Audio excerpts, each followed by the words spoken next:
menyeberangi lautan.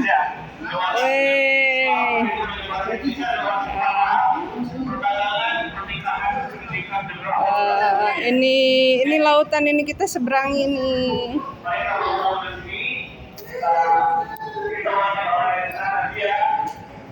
Ya. Akan tahu nih ada apa aja sih di fase terakhir yaitu fase sejarah di Jawa Barat. Jadi dengerin saya. Terima kasih Kang Teddy. Selamat datang Bapak Ibu hadirin sekalian di fase terakhir yang menjalani sebuah yaitu fase Islam di Jawa Barat. Yang mana pada saat itu Islam masuk ke Jawa Barat melalui 4 jalur yaitu perdagangan, pernikahan, dan akulturasi budaya. Pendidikan dan akulturasi budaya. Nah, kemudian pada saat itu pertama kali Islam masuk ke Jawa Barat, pertama kali itu di wilayah Cirebon, karena Cirebon ini yang paling dekat dengan pelabuhan dan dermaganya aktif. Dimana pada saat itu para pedagang dari berbagai wilayah masuk ke wilayah Cirebon sehingga membawa Islam, dan juga terdapat tokoh-tokoh yang mengawal perkembangan Islam di Jawa Barat. Salah satunya adalah Syekh Syarif Hidayatullah atau Sunan Gunung Jati. Dan kemudian tidak hanya juga ada jalur pasti Islam melalui jalur pernikahan, yang mana pada saat itu Syarif Hidayatullah memperluas wilayah persebaran Islam sampai ke wilayah Banten dengan cara menikahi putri dari Adipati Banten yaitu di Kabupaten. Dan kemudian terakhir itu kedua anak, salah satunya adalah Maulana Hasanuddin yang menjadi tokoh penyebar Islam di wilayah Banten, juga menjadi sultan pertama di Kesultanan Banten setelah kerajaan Pajajaran Kuning. Kemudian jalur masuk yang ketiga yaitu jalur pendidikan, dimana pada saat itu para tokoh-tokoh ini membuat sebuah wadah atau pusat bagi masyarakat untuk mempelajari ilmu agama Islam lebih dalam, yaitu pondok pesantren. Ada 6 pondok pesantren di Jawa Barat, salah satunya adalah pondok pesantren Syekh Nurul di Karawang. Dan yang kedua yang terakhir ada jalur masuk Islam melalui akulturasi budaya atau pencampuran budaya, yang mana pada saat itu para tokoh-tokoh ini membuat sebuah masjid ya sebagai tanda masuk Islam ke satu wilayah. Salah satu masjidnya adalah Masjid Al-Aqsa kawasan Cirebon yang merupakan pencampuran budaya antara Jawa, Cina, dan Islam. Untuk lebih jelas dan lebih lengkapnya lagi, silakan Bapak Ibu kakak sekalian untuk mengeksplor lebih dalam mengenai fase yang keempat ini bersama kakak dari yang kembali. Terima kasih atas perhatiannya. Wassalamualaikum warahmatullahi wabarakatuh. Waalaikumsalam. Langsung lewat gerbang Cirebon ya, dari Madinah ke Cirebon. Terbangnya cepat. Cirebon. Naskah kuno ini berjudulkan Sanghyang Siksa Handang Karasian. Oh, Sanghyang Siksa Handang Karasian. Disiksanya namanya. Nah, dalamnya itu apa sih? Dalamnya itu adalah pedoman-pedoman hidup seperti yang kita tahu di logo-logo kota, misalkan Ciri Asa, Ciri Asuh, dan lain-lain. Itu banyak sekali di sini. Nah, sekarang kemarin kita lihat informasi ini maju. Ini juga ada beberapa pondok pesantren tertua di Jawa Barat, dimulai di Sipuro, Pasaman, Godo, dan lain-lain. Ini juga ada beberapa aktivitas-aktivitasnya. Ada pasar Sakmojo, Buddha, Pria, dan lain-lain. Dan di sini juga ada tokoh-tokoh Islam di Jawa Barat, dimulai dari Sipuro, Salemba, Noah, dan lain-lain. Ada ini juga bahkan Ahmad Sanusi dan lain-lain. Saksikan di YouTube.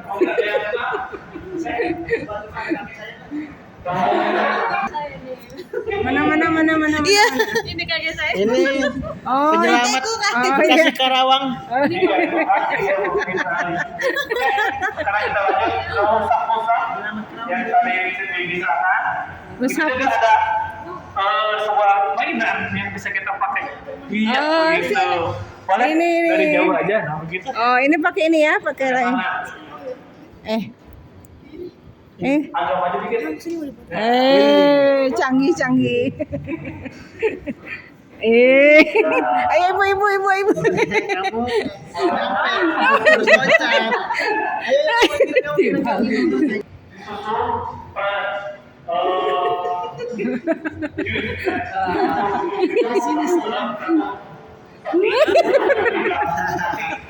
Kamu harus loncat.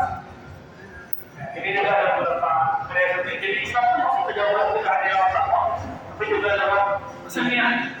Dan tadi disebutkan juga ada musik masjid. Ini kita bisa lihat dalam masjid di kawasan apa namanya ini. Nah, ini juga ada masjid kayak Bandung yang dulu ya. Kenapa sih masjid dulu bentuknya Masjid Raya Bandung dulu ini. Iya, begini. Ini fotonya begini. Nah sekarang ini, fotonya ini, sekarang menjadi ini. Gitu. Iya. Dulu tuh atapnya susun 3 berangkat iman, ihsan juga Islam. Jadi ada filosofinya juga ternyata. Dari sebabnya juga ada beberapa arsitek nama dari masjid di Jawa Barat. Pak Warman yang membuat Masjid Salman. Salman. Yang membuat Masjid Tasikmalaya dan Pak Dewan Kamil yang membuat Masjid Jabar begitu. Iya betul. Iya. Kalau kita Ini Jabar ini. Kita lihat beberapa tokoh yang berjuang melawan kolonialisme, berjuang untuk kemerdekaan. Iya ada.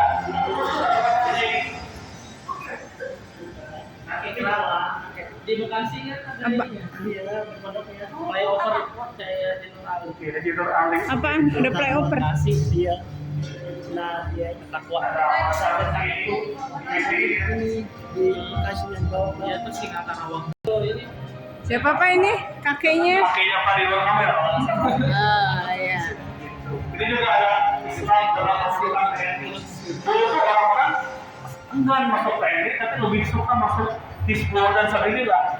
Karena lebih dapat ketenangan katanya begitu. Nah di sini juga ada Peran Islam dan ulama dan Muhammadiyah, juga ada persatuan Islam seperti ini.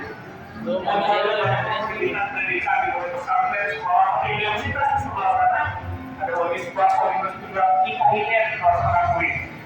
Nah di sini, nah ini awalnya kosong. Kita lihat Canggih lagi.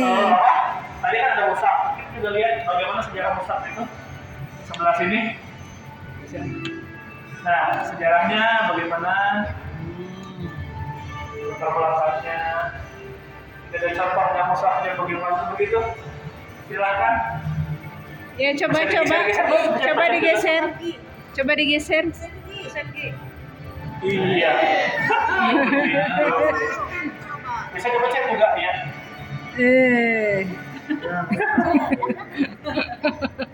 Coba digeser sekarang. Ayo.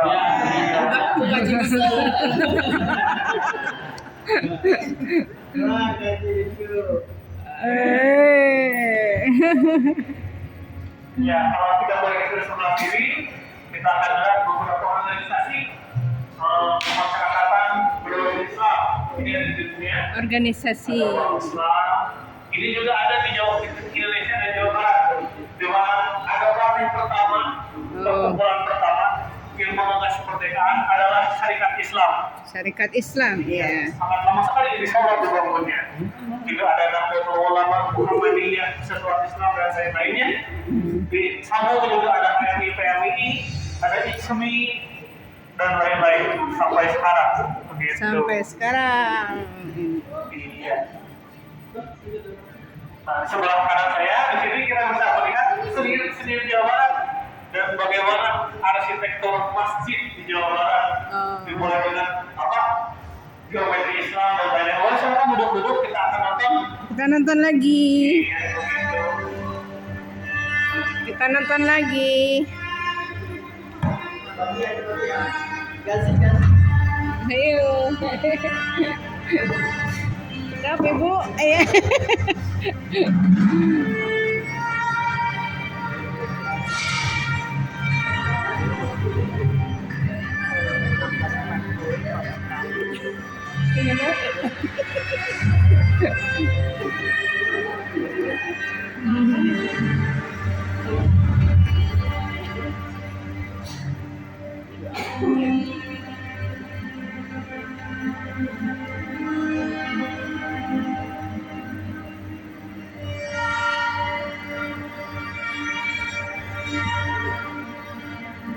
Garis, lengkung, ruang dan volume yang dengannya bersifat abstrak bisa jadi harmoni kalau dikombinasikan. Ada persegi, limas, segitiga, lingkaran, atau yang lebih kita kenal dengan bentuk geometri.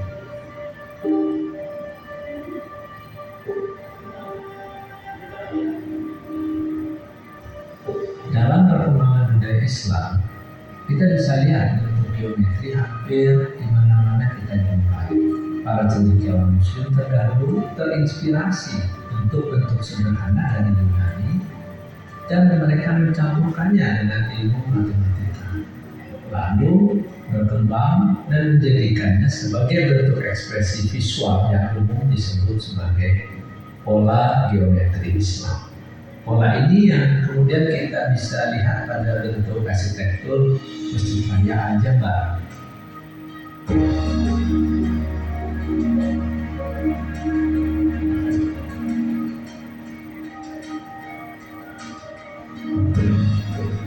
Masjid Al-Jabar adalah masjid yang inspirasinya datang dari rumus matematika.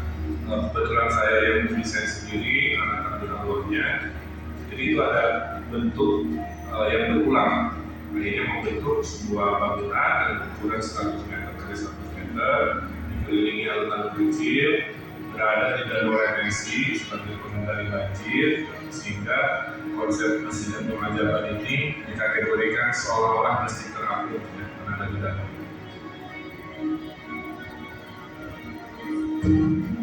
Dari awal, Masjid Al-Jabar ini harus memberikan kontribusi kebaruan pada zamannya. Kalau kita hanya mengulang kubah dan kubah lagi di mata saya, kubah itu tidak ada panduannya di dalam Islam. Kubah itu adalah kesepakatan budaya lokal.